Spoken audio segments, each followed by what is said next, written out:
Hello ratbags, it's Jade. Welcome to a special survival news video. Today we're going to be discussing everything there is to do with 7 Days to Die and the console update situation. It's been a few months. It's been in fact over 5 months since I've done a last video on it, and I know you guys are frantically looking for more information about when or if Xbox and PS4 is ever going to receive an update. So I've been digging around and I found some stuff that links back till November, but we've also got information about an auction for the rights. I'm going to give you a brief overview of exactly everything that's happened so far, why there's been so many problems, and then we'll just go on with the brand new stuff and hopefully a resolution, good or bad.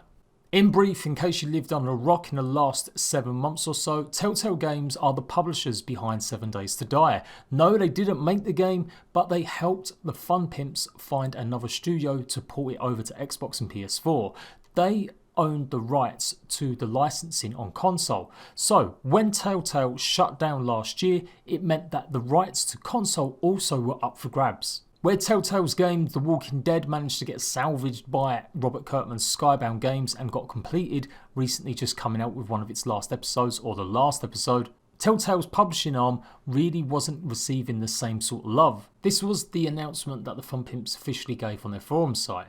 Many are speculating as to the future of 7 Days to Die on consoles, and the funpimps wanted to give the community an update. The news of Telltale's demise and insolvency was both a saddening and shocking event. With no warning, we learned the news the same day as the gaming public. When they heard about this, the funpimps basically terminated its license agreement. In their eyes, Telltale hadn't gone forward with the plans that they'd promised funpimps as part of the deal they struck with them, and so it meant that in their eyes, funpimps could cancel the deal. This termination severed Telltale's rights to any future updates or sequels of the 7 Days to Die franchise. They continued to post and said that in the weeks following, they tried to get an answer with some of the last people working at Telltale to try and get the licenses basically back in the arms of the funpimps. So that never really happened, and the Telltale devs basically said they would have to go through courts to try and get their licensing back for their own game. Iron Galaxy Studios were the studio responsible for porting over the PC version of 7 Days to Die over to Xbox and PS4. They were right at the end stage of getting basically everything left over from Alpha 15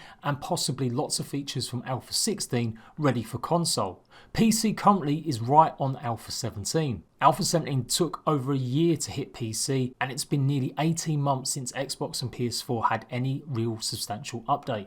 Console players were looking forward to things like electricity, as well as a whole host of improvements, map changes, and different biomes added to the game. But it's important to list this stuff. Iron Galaxy were the studio paid for by Telltale Games to port the game over. And so of course, if Telltale Games went under and couldn't provide the financials to finish the job, that means Iron Galaxy maybe didn't finish the job, and we were left with an update that never got produced or finished off for console. Also affected by this was the game Stranded Deep. They are pretty much in a similar situation, albeit even worse. They were about to launch on Xbox and PS4, they'd even announced a reveal trailer, and they had a release date. Only literally a week or so before the due release, that was when Telltale went basically under, meaning that their game didn't make it across the finishing line, and it's had substantial delay since. So I do still get a lot of comments asking when are we going to get updated, and I didn't really want to do an update video without at least having something new to share, or at least new for me. So I've done a lot of digging around. I spent a good couple of hours last night trawling through websites trying to find any information about Telltale's and the licensing and what happens. I probably didn't have to look too far. Just by going through the thread on the initial post by the funpimps talking about the Telltale situation, I found a bunch of different links that have all been pretty fruitful. So big shout out to everyone keeping this conversation alive on the forums. This gave me an opportunity to go looking further and deeper into the situation. The big one is an actual article from November that I must have missed at the time. I knew that Telltale Games employees were taking their former employers to court, but I didn't know anything about what was going on with any of the assets or any of the items that Telltale basically owned. According to a letter dated November 11th, 2018, that was sent to creditors and shareholders, anyone with a claim against Telltale's assets has until April 9th, 2019 to submit proof. Additionally, the letter indicates that the assignment agreement began a month prior on October 11th, 2018. So what does that mean? It means that we are pretty much waiting in the next few weeks for some sort of answer about 7 Days to Die, possibly Stranded Deep, and maybe the future of other Telltale properties. Of course, it's the start of May now. It has been a couple of weeks. And that meant that anyone that wanted to maybe get any extra money out of Telltale's investors, backers, stuff like that, they only had up until that moment to prove they were owed something. It also looks like there has been an auction, which I pretty much told you guys in the last video I did, saying that there would be an auction of the property rights. And it looks like that's where funpimps were really pissed off, because they couldn't get the actual rights given straight back to them. They were most likely told by Telltale Games they'd have to buy them back, which sounds ludicrous considering they are the ones that sold it to them, but that's just the way stuff works. So, keeping it short and simple, there is much more complexity to it, and there's lots of information I'm not privy to. I don't know every single fact, and some of this is going to be a little bit more about what I'm thinking, judging on looking up a lot of the stuff that's gone on similar. It does look like 7 Days licensing does need to be bought by a company. Whether or not that's going to be the funpimps, it could be someone else. Credit to Freestyle 604, he's been doing a bulk of investigative work, actually ringing the creditors and trying to find out something decent. Apparently he's spoken to one of the people that are actually behind the auction site, which is basically a lawyer financing firm. And this does indeed check out. It is the same names that are listed on the letter that was leaked by former employees. So I generally believe this guy. Now in his original post, Freestyle basically lists that he talked to Martin Godchin, it's not sure he spelled his name right, with Sherwood Partners, who were handling the assignment for TTG. According to Freestyle once more, he misunderstood the conversation when he went back over it again. Just because it wasn't listed doesn't mean it wasn't sold. He basically called him up, left a bunch of messages and emails. He says here he tried to bid on the 7 Days to Die console port. According to him, the lawyers basically said that someone did purchase the 7 Days to Die for console rights, but the purchaser wants to remain anonymous, otherwise they would have said so.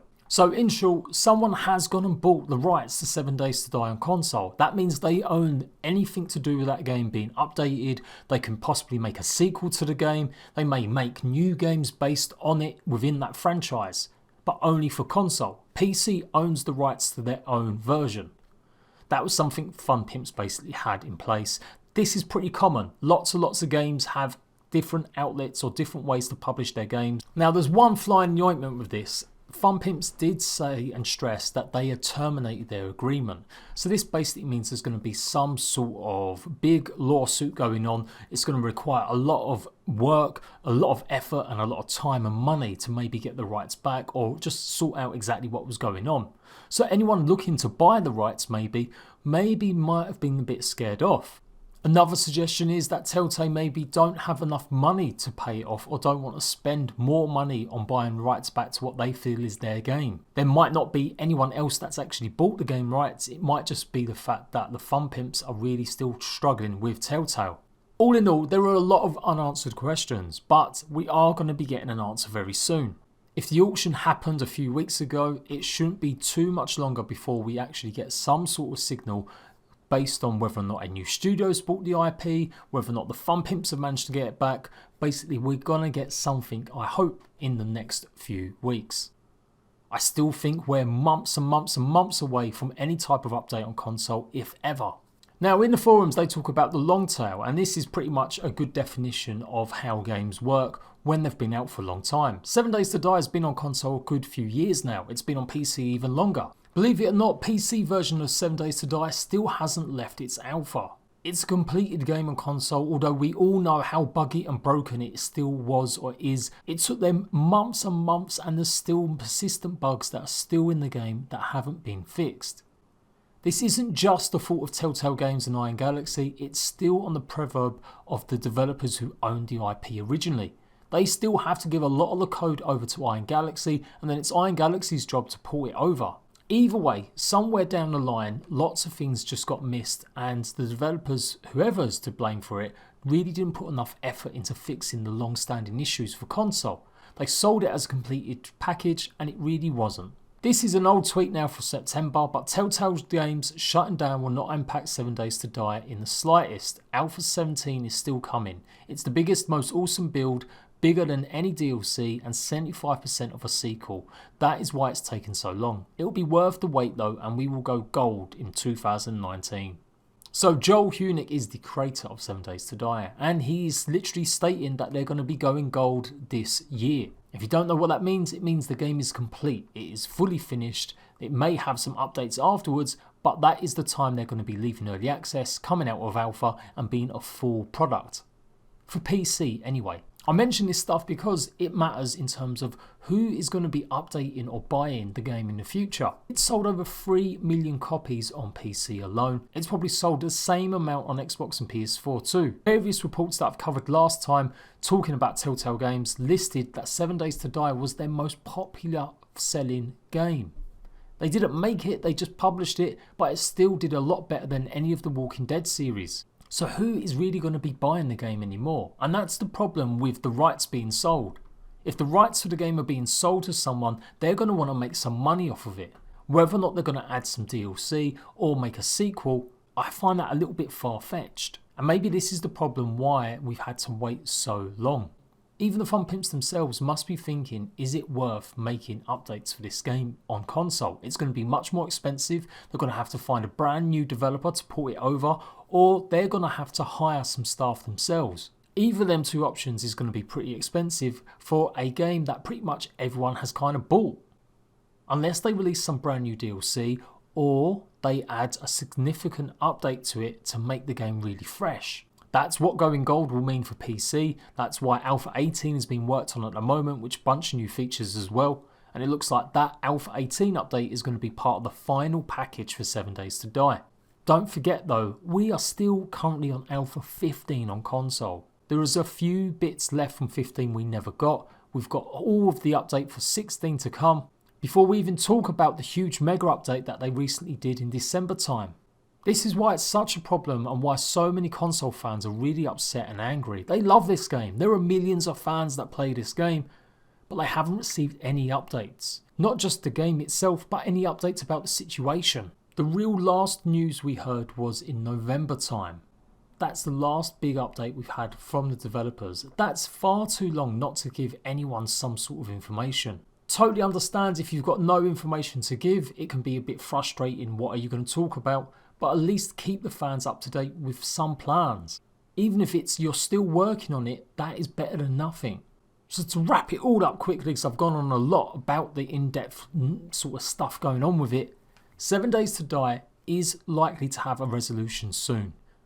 I predict in the next 5 to 6 weeks we're going to get an answer about who actually owns the IP rights to the console, and whether or not it means that funpimps control it or someone else does. And that's really all we do know. I can't sit here and say we're going to get an update in 6 months, 9 months, a year or ever. But I do know that from a business side of things, it doesn't make much sense to spend too much money on a product that isn't going to generate more money for you, unless you're really going to be putting a lot of effort into it. The next part is the unpopular part that I've had lots of arguments with other YouTubers that cover 7 Days to Die. The funpimps really have not cared too much about console 7 Days to Die. In their eyes, it was just something that maybe didn't make them that much money. That's because they basically sold the rights for an absolute pittance. They didn't get much money from Telltale Games at all because Telltale Games bought it off of them very early in the day. Of course, 7 Days to Die blew up on PC and it blew up on console, but the developers, the funpimps, didn't make that much money from it. The funpimps really have no experience in porting stuff over to consoles. They're very much PC developers. And so if they spend money on a new team or they have to get another outside source to do it, that could cost them hundreds of thousands of dollars. And while they've done well over the years and they continue to do well, they haven't actually released any new games in over 6-7 years. They've solely been focused on 7 Days to Die. These updates have been free, but of course it is all part of the alpha. It is part of a game that's still in early access even after 6 years. Whatever happened on April the 9th, I'm pretty confident we're going to hear about in the next few weeks. And hopefully that means we will get a resolution whether or not 7 Days to Die will receive an update or not. The positive side is the update was nearly finished. It was being worked on heavily by Iron Galaxy. And if they're not going to be the ones to finish it, maybe someone else can just take it over and spend a little bit of time and get it done. 7 Days to Die is a fantastic survival game. It isn't a fantastic game in general. There are still way too many bugs. It's got mechanics in it that are very old. And developers really haven't maybe kept up with the times and looking at what modern gamers want. But it's still definitely one of the best survival games you can play. I'll be keen to see what happens in the future, and I'm always going to keep you guys up to date what's going on. With a bit of luck, we will see resolution soon. The time has gone past for that auction, and so once some more legal matters are finished off, I'm hopeful we'll see an update from the funpimps saying exactly what's going on. If you've got any more information, any more news, pop it in the comment section down below. If you agree or disagree, tell me why and give me some proper reasoning. Also tell me why you think it desperately needs the update, or maybe we don't need the update and we should just accept that 7 Days to Die is as good as it's ever going to get. Either way, let's talk. I am Jade, thanks for watching, don't forget to like, and I'll see you rat bags later.